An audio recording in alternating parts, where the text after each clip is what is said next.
Hi there, I'm Tracy the Sleep Coach, and I'm here to help you sort out your insomnia. In today's episode, I want to give you my number one tip for improving sleep. My number one suggestion for anybody who is looking to improve their sleep, whether they have insomnia or not, is to stop looking at the clock.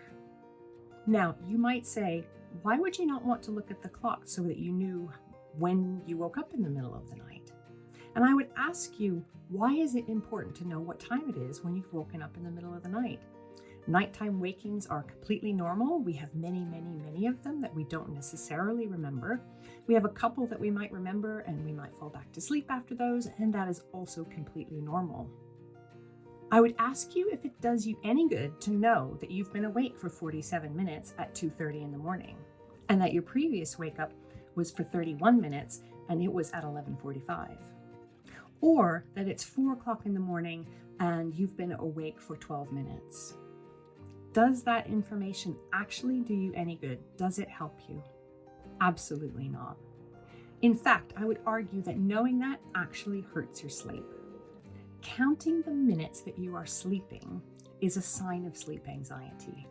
Now, what do we do when we actually look at the clock? We start doing math in our brain.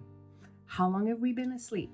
How long have we been awake? And more importantly, for a lot of people, oh my goodness, how much time do I have before I have to get up? All this does is fuel sleep anxiety, and it makes sleep worse. If we're anxious about the time, how long we've slept, how long we've been awake, how much time there is left, our survival brain, our threat radar is switched on, and it will make it very difficult to fall back to sleep. Now, some people might say, it reassures me to look at the time. And my question back would be, why is that? Looking at the time gives us the illusion that knowing the time gives us power over what's happening, and it gives us an ability to control what's happening. And that is a complete illusion. We cannot control sleep. Knowing what time it is does us absolutely no good. And as I've argued, it can actually get in the way of having good sleep.